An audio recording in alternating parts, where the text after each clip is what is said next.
El matadero, por Esteban Echeverría.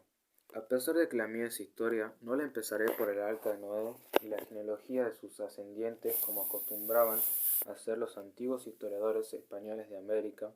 que deben ser nuestros prototipos. Tengo muchas razones para no seguir ese ejemplo. Las que cayó por no ser difuso, diré solamente que los sucesos de mi narración pasaban por los años de Cristo. Estábamos a más en Cuaresma, época en que escasea la carne en Buenos Aires, porque la Iglesia sufre de abstente orden a vigilia y abstinencia a los estómagos a los fieles a causa de que la carne es pecaminosa, y como dice el proverbio, busca la carne, y como la Iglesia tiene a Vinitio y por delegación directa de Dios el imperio material sobre las conciencias y estómagos que en manera alguna pertenecen al individuo, nada más justo y racional que ver de lo malo los abastecedores, por otra parte, vuelos federales y por lo mismo buenos católicos, sabiendo que el pueblo de Buenos Aires atesora una docilidad singular para someterse a toda especie de mandamientos, solo traen en días cuaresmales el matadero, los novillos necesarios para el sustento de los niños y los enfermos dispensados de la abstinencia por la bula, y no con el ánimo de que se harten algunos herejotes que no faltan dispuestos a violar la iglesia de los mandamientos y contaminar a la sociedad con un mal ejemplo. Sucedió porque en ese momento una lluvia muy copiosa, se negaron los caminos, se pusieron a nadar los pantanos y las calles de entrada y salida a la ciudad, inundada de lodo acuoso, una tremenda avenida se precipitó de pronto por el arroyo de los cuarteles y extendió majestuosamente sus aguas turbias hasta el pie de los barrancos superiores. El Plata, creciendo embravecido, empujó aquellas aguas que buscaban su canal y los hizo correr crecidos sobre campos terraplenes, arboledas de caseríos, y extenderse como un lago inmenso por todas las tierras bajas, y la ciudad circunda de norte a este por una cintura de agua y lodo, al sur por un pie de barquitas a la ventura, si negras van a las chimeneas y las copas de los árboles desde sus torres y barrancos lanzan miradas atónitas al horizonte como implorando misericordia al Altísimo. Parecía la amenaza de un nuevo diluvio. Los devotos y devotas gemían mientras nacían las novenas y continuaban las oraciones. Los predicadores y atronaban al templo y hacían crujir el púlpito con los puños. Es el día del juicio, decían el fin del mundo, está por venir la ira divina, desbordante, se derrama en un diluvio. Hay de ustedes pecadores, hay de ustedes unitarios, limpios que se alejan de la iglesia y de los santos y no escuchan con veneración la palabra del Señor, y no imploremos misericordia al pie de los altares. Vendrá la hora tremenda del vano, crujir de dientes y de las imprecaciones frenéticas. Tu identidad, tus herejías, tus blasfemias, tus horrendos crímenes han traído sobre nuestra tierra las plagas del Señor de la justicia, y el Dios de la Federación nos declara malditos. Las pobres mujeres salieron del templo sin aliento, atónitas, naturalmente culpando a los unitarios por esa calamidad. Sin embargo, siguió lloviendo con fuerza y la inundación creció confirmando el pronóstico de los predicadores. Las campanas empezaron a sonar oraciones por orden del muy católico restaurador, que parece que los libertinos no lo tenían a todo consigo. Los incrédulos, es decir, los unitarios, empezaron a adentrarse al ver tanto rostro afligido, al oír tanto aluvio de imprecaciones, ya se hablaba en ello como una. Se arregló una procesión en la que toda la población debía ir descalza y con la cabeza descubierta, acompañado hasta lo más alto, llevada bajo palio por el obispo hasta la quebrada de Balcarce, donde miles de voces conjurando al demonio unitario del diluvio, debían implorar misericordia divina, felizmente, o mejor, desgraciadamente, porque la cosa habría sido porque la ceremonia no surtió efecto, porque el diluvio bajó la plata, poco a poco se deslizó en su inmensa cama sin la necesidad de mandamientos u oraciones. Todos los bueyes de los labradores y aguateros se consumían en el abastecimiento de la ciudad. Los niños y los enfermos eran alimentados con huevos y gallinas, y los gringos,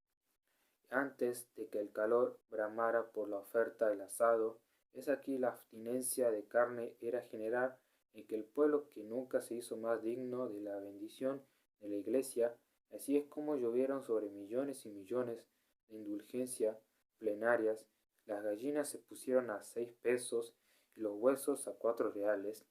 y el carismo pescado no hubo en que ellos días de cuaresma se fueron derechito al cielo. Innumerables ánimas y acontecieron cosas que parecen soñadas. No quedó en el matadero ni un solo ratón vivo de mucha milares que allí tenía albergue. Todos murieron de hambre o ahogados en sus cuevas por las incesantes lluvias. Multitud de negras rebusconas achuras como los caranchos de presa se desvanaron por la ciudad como otras tantas arpias prontas de devorar cuanto hallaran comible. Las gaviotas y los perros, inesperables rivales suyos en el matadero, emigraron en busca de alimento animal. Porción de viejos achacosos cayeron en construcción por falta de nutrición, pero lo más notable que sucedió fue el fallecimiento casi repentino de unos cuantos gringos herejos que cometieron el desacato de darse un hartazgo de chorizo, Extremadura, jamón y bacalao, y se fueron al otro mundo a pagar el pecado cometido por tan abominable promiscuación, y algunos médicos opinaron que si la carencia de careo continuaba, medio pueblo caería por estar los estómagos acostumbrados a su corrogante jugo, y era de notar el contraste entre estos tristes pronósticos de la ciencia y los anatemas lanzados desde el púlpito por los reverendos padres contra toda la clase de nutrición animal y promiscuación en aquellos días destinados por la Iglesia al ayuno y la penitencia. Se originó de aquí una especie de guerra intestina entre los estómagos y la conciencia atizada por los inexorables apetitos y los no menos inexorables vociferaciones de los ministros de la Iglesia, quienes, como en su deber, no traen con vicio alguno que tienda a relajar las costumbres católicas, a lo que se agregaba el estado de flatulencia intestinal de los habitantes producidos por el pescado y los porotos y otros alimentos algo indigestos. Esta guerra se manifestaba por sollozos y gritos descompasados en la peor acción de los sermones y rumores, estruendos, subatones en las casas y calles de la ciudad, o donde quería concurría gente, alarmó según tanto el gobierno paternal como previsor del restaurador, creyendo aquellos tumultos de origen revolucionario, y atribuyen a los mismos salvajes unitarios, cuya impiedad es según los predicadores federales, habían traído sobre el país la inundación de la cólera divina. Como activas providencias disparamos sus esbirros por la población, y por último, bien informado, promulgó un decreto tranquilizador de la conciencia y de los estómagos, encabezado por un considerando muy sabio y piadoso, para que a todo trance y arremetiendo por agua y todo se traje ganando a los corrales. En efecto, el 16º día de la carestía, víspera del día de colores, entró a un nado por el paso de Burgos al matadero de Alto una tropa de 50 novillos gordos, cosa poca por cierto para una población acostumbrada a consumir diariamente de 250 a 300, y cuya tercera parte al menos gozaría del fuero eclesiástico de alimentarse con carne, cosa extraña que haya estómagos privilegiados y estómagos sujetos a leyes inviolables, y que la Iglesia tiene un poder de conjurar el caso es reducir al hambre a una máquina, cuyo móvil principal no sea su voluntad, sino la de la Iglesia y el gobierno. Quizás llegue el día en que se ha prohibido respirar aire libre para asearse y hasta conversar con un amigo sin permiso de autoridad competente. Así era poco más o menos en los felices tiempos de nuestros beatos abuelos, que por desgracia vino a turbar la Revolución de Mayo como si fuera a la noticia de la provincia gobernativa. Los corrales del Alto se llenaron a pesar del barro de carniceros, curadores y curiosos, quienes recibieron con grandes vociferaciones y palmoteos los 50 novillos destinados al matadero. Chica pero gorda, exclamaban: «¡Viva la Federación! ¡Viva la estructurador!». Porque han de saber los electores en que el tiempo la Federación estaba en todas partes, hasta entre las mundicias del matadero, y no había fiesta sin restaurador, como hay de sermón sin Agustín. Cuenta que al oír tan desaforando gritos, las últimas ratas que agonizaban de hambre en sus cuevas se reanimaron y echaron a correr desatentadas, conociendo que volvían a aquellos lugares la acostumbrada alegría y la precurosa de abundancia. El primer novillo que mató fue todo entero, de regalo al restaurador hombre. Muy amigo del asado, comisión de carniceros marchó a ofrecerlo a nombre de los federales del matadero, manifestándose en voces su agradecimiento por la acertada providencia del gobierno, su adhesión ilimitada al restaurador y su odio entrañable a los salvajes, unitarios enemigos de Dios y de los hombres. El restaurador contestó a la renga reforzando sobre el mismo tema y concluyó la ceremonia con los correspondientes vivas y vociferaciones de los espectadores y actores. Es de creer que el restaurador tuviese permiso especial de Ilustrísima para no abstenerse de carne, porque siendo tan buen observador de las leyes y tan buen católico, tan acérrimo protector de la religión, no hubiera dado mal ejemplo aceptando semejante regalo. En días santos siguió la matanza en un 4 de hora de 49 novillos se hallan tendidos en la playa del matadero, desollados unos los otros, por desollar. Un espectáculo que ofrecía entonces era animado y pintoresco, aunque reunía todo lo horriblemente feo, inmundo y deforme de una pequeña clase proletaria peculiar del Río de la Plata. Pero para que el lector pudiera percibirlo a un golpe de ojo preciso, es hacer un croquis de la localidad. El matadero de la Convalencia o de Alto Sito, en las quintas al sur de la ciudad, es una gran playa en forma rectangular, colocada al extremo de dos calles, una de las cuales allí se termina y la otra se prolonga hacia el este de las aguas proviales. En cuyos bordes laterales se muestran innumerables cuevas de ratones, y cuyo cauce recoge un tiempo de lluvia y toda la sangre seca o reciente del matadero. En la función del ángulo recto hacia el oeste está lo que llama la Casilla, edificio bajo de 3 piezas de media agua con corredor al frente que da a la calle y palenque para atar caballos, cuya espalda se nota varios corrales, palo a pique de ñandúbay, con sus fordinas puertas para encarrar el ganado. Estos corrales son en tiempo de invierno un verdadero lodazal, en el cual los animales apescados se unen hasta el encuentro y quedan como pegados, y casi sin movimiento en la casilla.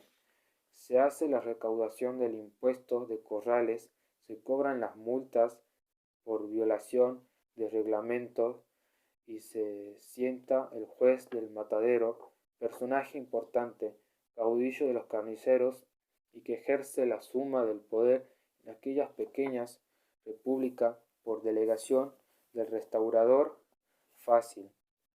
Es calcular qué clase de hombre se requiere para el desempeño de semejante cargo. La casilla, por otra parte, es un edificio y pequeño que nadie lo notaría en los corrales a no estar asociado su nombre al terrible juez y no resaltar sobre su blanca cintura. Los siguientes letreros rojos: Viva la Federación, Viva el Restaurador, la heroína, Don Encarnación, escurría, mueran los salvajes, unitarios, letreros muy significativos, símbolo de la fe política y religiosa de la gente del matadero, pero algunos lectores no sabrían que la tal heroína es de la difunta esposa del restaurador, patrona muy querida de los carniceros, quien es ya nuestra. La veneran como viva por sus virtudes y cristianas y su federal heroísmo en la revolución contra Balcarce.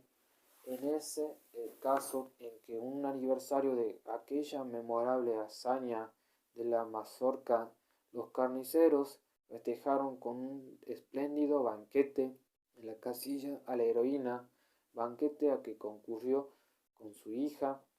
y otras señoras federales, y que allí, en presencia de un gran concurso, ofreció a los señores cocineros en su brindis su federal patrocinio, por cuyo motivo ellos lo proclamaron entusiasmados patrona del matadero, estampado su nombre en las paredes de la casilla, donde se estará hasta lo que borre la mano del tiempo, y la perspectiva del matadero a la distancia era grotesca. De animación 49 estaban tendidas sobre sus cueros y cerca de 200 personas hallaban aquel el suelo de lodo regado con la sangre de sus arterias. En torno de cada grupo de figuras, más prominente de cada grupo era el carnicero con el cuchillo en mano, brazo y pecho desnudo, cabello largo y revuelto, y chiripa y rostro embarrudado de sangre. A sus espaldas se revolean, caracoleando y siguiendo los movimientos, una comparsa de muchachos, de negras y mulatas acurradoras, cuya fealdad trasnucaba las arpias de la fábula, y entremezclados con ella algunos enormes mastines olfateaban, gruñían o se daban de terescanes por la presa 40 y tantas carretas y soldadas con el brusco y pelado cuero. Se escalonaban irregularmente a lo largo de la playa, y algunos jinetes con el poncho calado y el lazo prendido al tiempo cruzaban por entre ellas al tranco o recicla do sobre el pescuezo de los caballos, echaban ojo indolente sobre uno de aquellos inamados grupos, al paso que más arriba en él y un enjambre de gaviotas blanquiazules que habían vuelto de la emigración al olor de carne revuelto, cubriendo con su disonante granizo todos los ruidos y voces del matadero, y proyectando una sombra clara sobre aquel campo de horrible carnicería. Esto se notaba al principio de la matanza, pero a medida que adelantaba la perspectiva, variaba, los grupos deshacían, venían a formarse tomando diversas aptitudes y se desparramaban corriendo como siendo medio de ellos rayarse alguna bala perdida o asomarse la quijada de algún